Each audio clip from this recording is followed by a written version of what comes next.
Merci d'être avec nous, Philippe Dominati, et de nous accompagner pendant cette première demi-heure. Vous êtes élu de Paris, apparenté au groupe Les Républicains. Vous avez remis un rapport sur la réforme de la police judiciaire. On va en parler dans quelques minutes. Mais d'abord, évidemment, l'actualité, c'est la réforme des retraites. Elisabeth Borne qui a donc maintenu le cap. Hier, sur France 2, elle a eu un long exercice de pédagogie, mais elle n'a pas fléchi, en tout cas, sur le report de l'âge de départ à 64 ans. Elle a fait quelques ouvertures sur quelques points. Mais elle maintient le cap alors que des dizaines de milliers de Français, des centaines de milliers de Français étaient dans la rue pendant 2 journées. Est-ce qu'elle a eu raison de maintenir ce cap? Est-ce qu'elle ne donne pas l'impression de ne pas écouter ce que dit la rue? Elle n'a pas le choix. Elle n'a pas le choix parce que si elle ne maintient pas le cap, elle abandonne la réforme. Une réforme dont on parle, dont le président de la République parle depuis 2017. Ça a occupé presque l'actualité de son quinquennat. Vous vous souvenez qu'il y a eu un haut commissaire chargé de cette réforme, qui est devenu ministre, qui a quitté le gouvernement. Il l'a mis dans le programme présidentiel. Il avait annoncé pour le mois de septembre, puis pour le 10 décembre. Maintenant, nous sommes le 1er février. À chaque fois, il y a des adaptations plus ou moins réussies. Et en réalité, ça n'avance pas. Il est temps que le pays passe à autre chose. Il n'y a pas que cela dans le pays. C'est un sujet important, mais il y a d'autres sujets importants sur l'énergie, sur la vision de l'avenir de l'Europe, les menaces, un certain nombre de choses. Et donc, à minima, maintenant, il faut avancer. Donc, c'est au Parlement d'agir et il faut véritablement en finir. Il y a d'autres choses, d'autres sujets. C'est très important.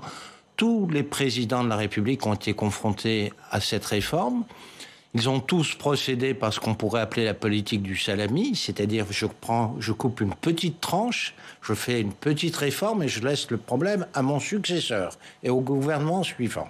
Mais la réforme des retraites, je dirais, il y en a une grande manifestation, une grande colère des Français par décennie, parce que c'est un problème inéluctable. On a un système qui n'est pas financé, les jeunes payent pour les anciens, et en réalité, il n'y a plus assez de jeunes pour payer pour les générations les plus âgées. Donc en maternelle, on comprend ça. Alors après, il y a des adaptations. Soit vous baissez le niveau des retraites, soit effectivement, vous allongez la durée de vie à partir du moment où vous avez la chance pour les Français de vivre plus longtemps. Mais est-ce que c'était le bon moment de faire cette réforme? On voit que sur le fond, vous la soutenez, mais est-ce qu'il n'y a pas un problème de calendrier? Il y a toujours un problème de calendrier, mais là, on est au début d'un quinquennat. Je veux dire, ça a été dans le programme présidentiel. Les syndicats dont on parle en permanence représentent quoi dans la population française? On le sait très bien. On sait très bien qu'essentiellement, ce qui défile, c'est la fonction publique. Quand même, il faut se dire les choses. Moi, je suis parisien, j'ai vécu à Paris. C'est essentiellement à 80% la fonction publique qui défile. Bon, il n'y a pas que ça, vous le voyez, Philippe Dominati, il n'y a pas que des gens syndiqués. Le gouvernement favorise largement le mode de retraite de la fonction publique par rapport au reste de toute la population active. Il n'y a pas que des gens syndiqués qui défilent. Vous avez vu, des manifestations dans des villes moyennes, dans des petites villes, dans des villages. Est-ce que vous n'avez pas l'impression qu'il y a une colère des Français alors qu'ils n'ont peut-être pas lié qu'à la réforme des retraites? Il y a beaucoup d'incompréhension. Le vrai sujet déjà de la réforme des retraites que l'on devrait poser et qu'on n'a pas posé aux Français, c'est est-ce que le système par répartition, c'est-à-dire d'une génération qui paye sur l'autre, c'est le bon système, alors que tous les pays développés pratiquement au monde font le système par capitalisation. Pourquoi on ne met pas le sujet sur la table? C'est ça le vrai sujet. Le problème est de savoir si on n'aurait pas pu mettre une dose de capitalisation. Vous êtes favorable, vous, à une dose de capitalisation? Oui, bien sûr. Ça se fait dans tous les pays du monde. Il n'y a qu'en France où, année après année, quinquennat après quinquennat, on proteste contre l'adaptation financière du système des retraites parce qu'on n'arrive plus à le financer. Si on ne paye pas, qui paye? C'est le contribuable, c'est le même. On prend dans la poche droite ou dans la poche gauche. C'est ça le système des retraites. On va parler du fond de la réforme et du Parlement, hein, puisque vous le disiez, maintenant c'est au Parlement de décider de ce que sera cette réforme. Ça arrive lundi dans l'hémicycle de l'Assemblée nationale. On va en parler avec nos partenaires de la presse régionale. On va à Mulhouse où on retrouve Emmanuel Delahaye. Bonjour Emmanuel, merci d'être avec nous. Journaliste politique au journal L'Alsace et aux dernières nouvelles d'Alsace. Et vous avez sondé, vous Emmanuel, les députés alsaciens alors que le débat commence lundi. Comment ils abordent ce débat parlementaire ? Alors, pas tous pareils, Oriane, bonjour. En fait, ils sont 15 en Alsace des députés. Il y en a 2 de la NUPES, un LFI et une Europe Écologie Les Verts, dont on devine qu'ils sont opposés à la réforme. Alors, on s'est surtout intéressé aux 13 autres, je vous avoue. Il y en a 11 à des titres divers qui font partie de la majorité présidentielle, avec des étiquettes diverses, je veux dire, et puis 2 républicains, des collègues de M. Dominati. Parmi les 11 de la majorité, qui sont naturellement les plus enclins à voter cette réforme, il n'y a aucun automatisme pour autant. Ce ne sont pas des députés godillots. Plusieurs m'ont confié d'emblée qu'ils avaient été très irrités par les propos de la Première ministre du week-end dernier, quand elle disait que le report de l'âge légal à 64 ans n'était plus négociable. Ils l'ont vu comme un affront fait au rôle même du Parlement, qui entend bien jouer tout son rôle dans le travail législatif et donc pouvoir apporter sa pierre à l'édifice et amender le texte autour duquel le débat vient de débuter. Alors, ils auront peut-être été adoucis par le ton plus conciliant de la Première ministre hier soir, mais n'empêche que, encore une fois, j'y insiste, plusieurs ont été froissés par ces propos très fermes d'il y a une semaine d'Elisabeth Borne. Et puis, quand ils parlent d'amendement, c'est pas juste pour le plaisir. Ils me disent qu'à leurs yeux, le texte actuel est encore perfectible et ils sont soucieux de l'améliorer sur des points comme la pénibilité de certains métiers, les carrières longues, les carrières au contraire fractionnées des femmes en raison des congés maternité, la prise en compte, pourquoi pas, du bénévolat ou du statut d'aidant pour certaines personnes qui peuvent aider des proches malades. Enfin voilà, ils entendent bien pouvoir pleinement jouer leur rôle de législateur au cours des 2 semaines qui s'ouvrent. Didier Lemaire, qui est député Horizon du Haut-Rhin, me disait peut-être sous un coup d'humeur, s'il n'y a plus rien à négocier, eh bien dans ce cas-là, moi je n'exclus pas de voter contre. Dans un même ordre d'idées, son collègue du Bas-Rhin, Vincent Thiébaut, me disait c'est pas respectueux du Parlement, tout simplement. Et puis encore un autre exemple, Bruno Fuchs du Modem, haut-rhinois, député du Haut-Rhin, me disait pour l'instant je suis dubitatif, le gouvernement à mes yeux s'y est mal pris en focalisant le débat sur la question de l'âge de départ, l'âge légal de départ, alors qu'à mes yeux le vrai critère c'est le nombre d'années de cotisation. Enfin voilà leur état d'esprit. Je termine sur les 2 collègues républicains de M. Dominati.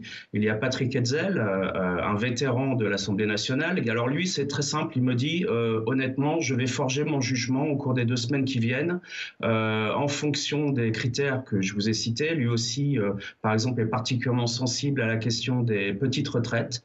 Il y sera attentif et il déterminera son vote sur ce point en grande partie, mais pour l'instant il me dit j'ai 3 boutons devant moi, je ne sais pas encore lequel j'utiliserai, pour, contre ou abstention. Et puis enfin le tout dernier c'est Raphaël Schellenberger, député du Haut-Rhin.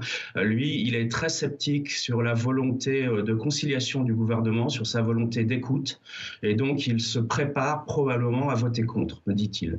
Et du coup, ma question à M. Dominati, elle vient assez naturellement, ce sont vos collègues républicains d'Alsace, alors certes ils sont députés, ils ne sont pas sénateurs, mais ce sont malgré tout vos collègues de parti. Est-ce que vous comprenez leur réticence, voire leur irritation actuelle ? Là où tous les parlementaires de tous les partis en Alsace semblent avoir raison, c'est que le gouvernement a du mal à s'y prendre pour communiquer, pour expliquer le sens de sa réforme, et une maladresse politique que je crois que c'est effectivement tout le monde le ressent, tous les parlementaires le ressentent. D'ailleurs, essayez de citer, et je mets au défi presque n'importe quel Français, les quarts des membres du gouvernement. Généralement, au bout de 5 ou 6, les citoyens ne savent plus parce que ce gouvernement n'incarne plus un gouvernement, il ne dirige plus le pays. Dans beaucoup de ministères, on ne sait pas qui incarne la politique du gouvernement. Il y a 5-6 ministres connus et au-delà, il y en a 35 qui sont inconnus. Ça, c'est la première chose. Pour mes collègues du Parti républicain, je ne sais pas... je sais simplement qu'il y a eu des candidats aux dernières élections présidentielles par ce parti, par cette mouvance politique, et qu'il y avait un projet à plusieurs reprises proclamé, que ça a été dans le passé par François Fillon, que ça a été par Valérie Pécresse. C'était un âge même plus dur, hein, qui était 65 ans. Et au Sénat, chaque année, nous avons voté là où il y a une majorité de droite, dans les deux assemblées, depuis chaque année, dans le budget social, l'âge légal de 65 ans. Donc, effectivement... Donc vous dites à vos collègues républicains qu'ils ne veulent pas voter, qu'ils manquent de cohérence. En quelques mois ou en quelques semaines. On a le droit, parce que les modalités techniques ne sont pas bonnes. C'est vrai qu'il y a des cas particuliers qu'il faut étudier, et c'est le rôle du Parlement.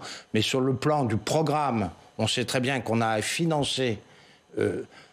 parce que la durée de vie s'allonge dans notre pays, des gens qui partent et qui bénéficient d'une retraite pendant beaucoup plus longtemps que lorsqu'on a créé ce système, et que donc il n'y a pas 36 solutions de financer. Soit vous baissez le niveau des retraites et vous vivez mal. Et il y a beaucoup de retraités qui vivent mal parce que tout ça n'avait pas été prévu. Il y a des carrières qui ont été oubliées. Il y a des femmes qui n'ont jamais été cotisées alors qu'elles étaient femmes d'artisans ou femmes de commerçants et elles n'ont pas pris en compte. Donc il faut rééquilibrer tout ça. Mais c'est le système et c'est le rôle du gouvernement de bien expliquer et de moduler la réforme des retraites. Mais mes collègues, ils savent très bien qu'il y a 3 mois, ils étaient pour 65 ans. Alors, Monsieur Dominati, alors justement, cette maladresse du gouvernement, est-ce que vous la pensez rattrapable? Est-ce qu'il est encore temps pour le gouvernement de redresser la barre, en quelque sorte? Écoutez, c'est pour ça que je disais, si maintenant il n'avance pas, autant qu'il lâche prise. Et peut-être que le président, il a le pouvoir de dissolution, si le gouvernement n'arrive plus à gouverner. On appelle au peuple, dans ces conditions. Il y a un pouvoir de dissolution. Il est là pour gouverner. Alors qu'il gouverne, ou qu'il rende le pouvoir. C'est tout. Mais le problème du pays demeure.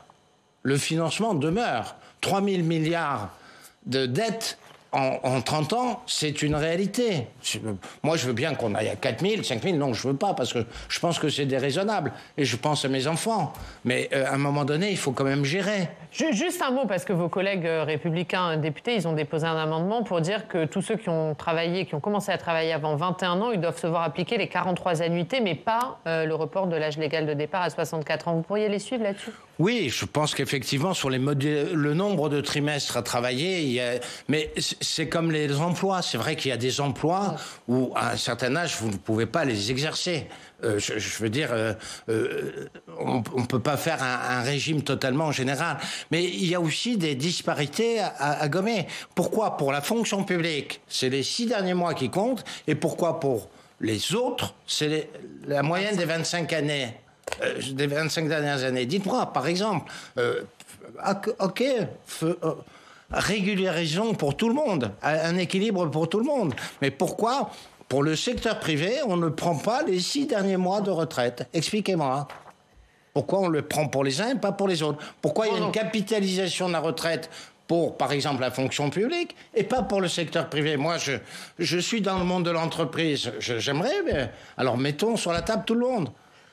Merci. Donc ça, c'est la capacité du gouvernement à convaincre, à réguler et à trouver le financement. Merci Emmanuel Delahaye. Merci d'avoir été avec nous. On regarde vos 2 unes. L'Alsace, davantage d'entreprises en difficulté en Alsace. Et puis la une des dernières nouvelles d'Alsace, l'école est encore trop inégalitaire. Merci beaucoup Emmanuel d'avoir été avec nous ce matin. On va passer à votre travail au Sénat, puisque vous avez remis un rapport il y a quelques jours. Et on va voir le détail avec Audrey Vuitaz.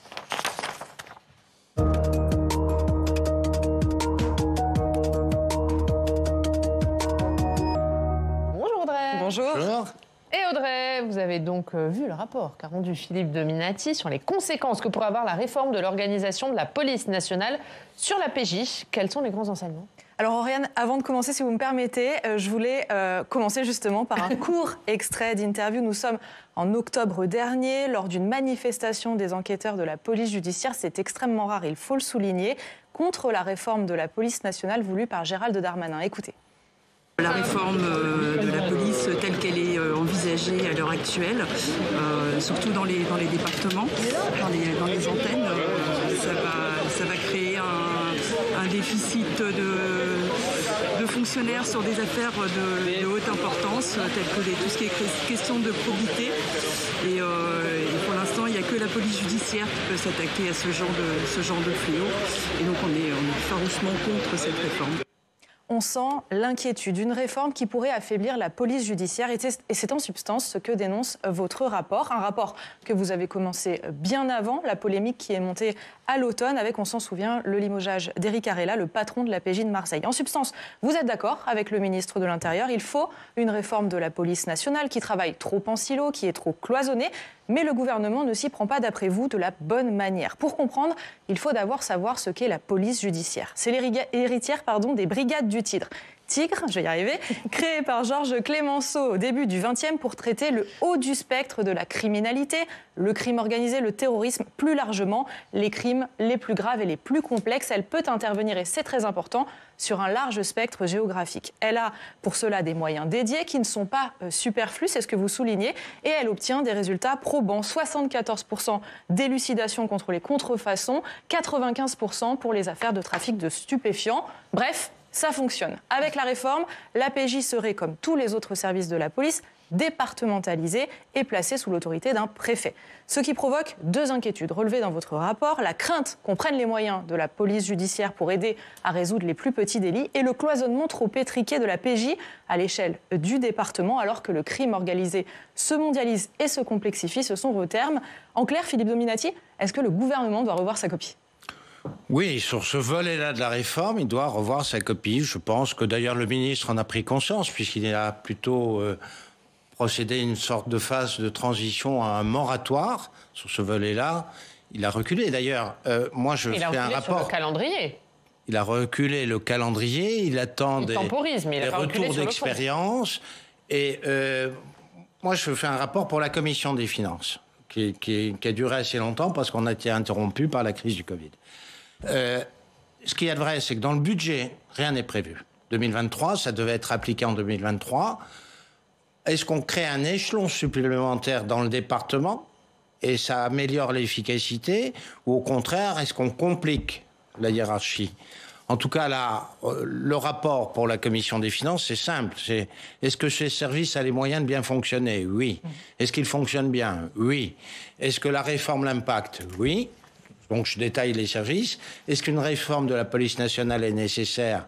Elle est plus que nécessaire, parce qu'il y a un éclatement, un manque de coordination, je dirais, entre les services.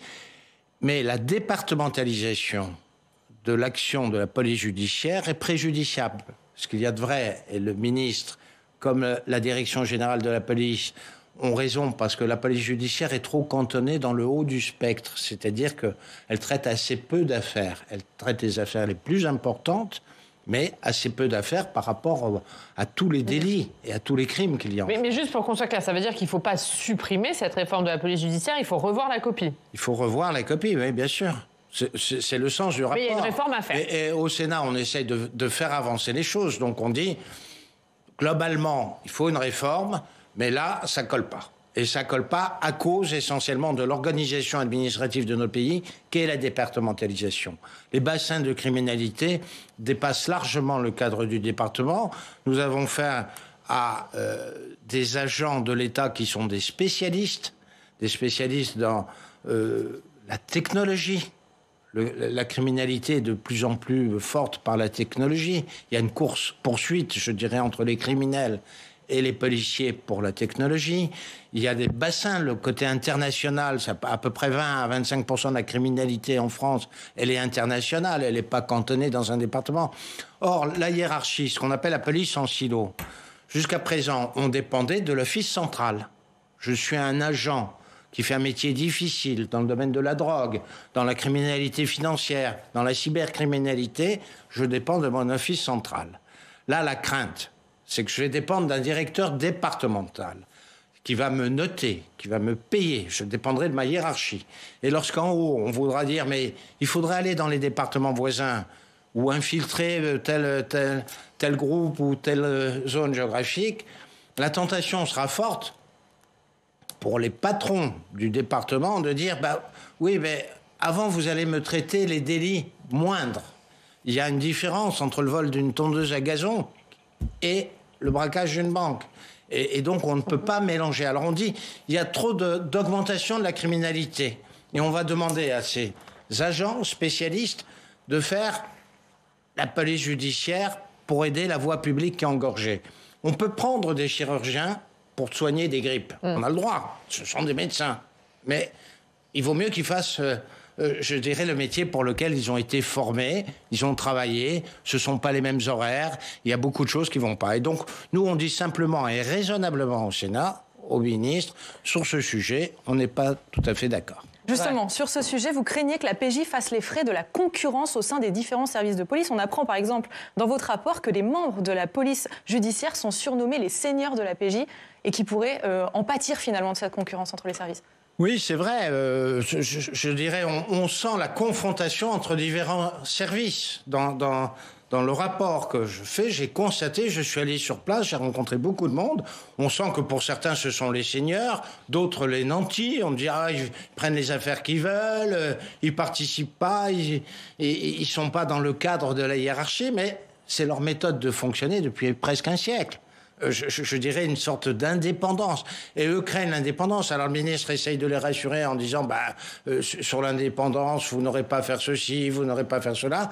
Mais c'est une réforme qui n'est pas très originale parce qu'elle ressemble trop à le jacobinisme de l'administration française. On crée un échelon supplémentaire. Où sont les bureaux ?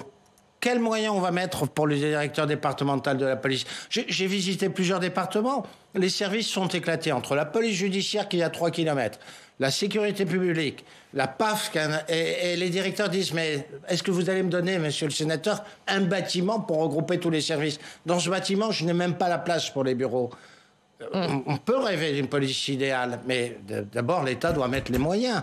Rien n'est prévu. Lorsqu'on demande les prévisions financières, on n'en a aucune. Un dernier mot. Justement, on l'a entendu dans le témoignage que j'ai diffusé tout à l'heure. Vous parlez aussi d'un manque de concertation avec les agents sur le terrain et d'une réforme qui n'a pas su convaincre les services concernés.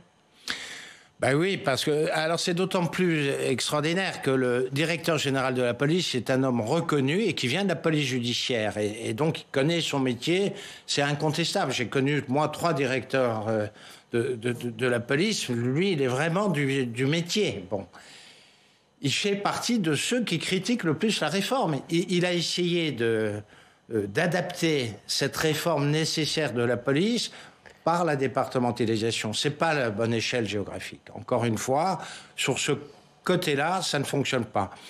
Et puis deuxièmement, on se pose la question du préfet. En réalité, est-ce qu'on essaye de décharger le préfet d'un certain nombre de fonctions ou on essaye de trouver un fusible entre le préfet et les services de police? Parce que actuellement, dans le métier de préfet, presque un tiers ou 40% de l'activité quotidienne, journalière d'un préfet, c'est la sécurité publique, c'est l'immigration, c'est la drogue, c'est un certain nombre de choses. Et c'est vrai que le préfet, il a en face de lui souvent une seule personne qui incarne la gendarmerie et plusieurs personnes qui incarnent la police. Donc, mais dans le département, ça va se jouer comment? Or là, c'est un service qui est vraiment transfrontalier, j'allais dire, parce que ça concerne des zones régionales. Il y a eu des zones régionales récentes, mais on n'a même pas encore le retour d'expérience. Merci Audrey. Merci. À tout à l'heure. Oui, on va parler de réforme des retraites. On reparle de ça, évidemment, dans le club. Un mot sur ce qui s'est passé au Sénat avant-hier soir. Ce vote historique est un peu surprise, finalement, sur l'IVG. Le Sénat qui a inscrit dans la Constitution la liberté de recourir à l'IVG. La majorité de droite, dans sa majorité, n'y était pas favorable. Et c'est pourtant un amendement du sénateur Les Républicains, Philippe Bas, qui a trouvé le consensus dans l'hémicycle. Vous l'avez voté, cet amendement, alors que vous étiez abstenu lors de l'examen précédent du texte. Pourquoi ? Parce que la formulation de Philippe Bas était meilleure que le précédent texte ? Oui, et puis il y a une incompréhension. Il y a plusieurs thèses sur ce sujet. D'abord, un certain nombre de collègues disent qu'il ne faut pas toucher la Constitution pour tous les sujets parce qu'on ne va pas en sortir. Ils peuvent avoir raison. Moi, lorsque je suis rentré au Sénat, j'ai modifié à 7 reprises. J'ai été convoqué à 7 reprises à Versailles en 4 ans par 2 présidents de la République de droite pour des modifications de la Constitution, parfois touchant sur l'environnement. Donc c'est un argument qui ne tient pas pour vous ? Pour moi, c'est un argument qui n'est pas nécessairement le plus probant. Bon. Alors après, il y a la compréhension.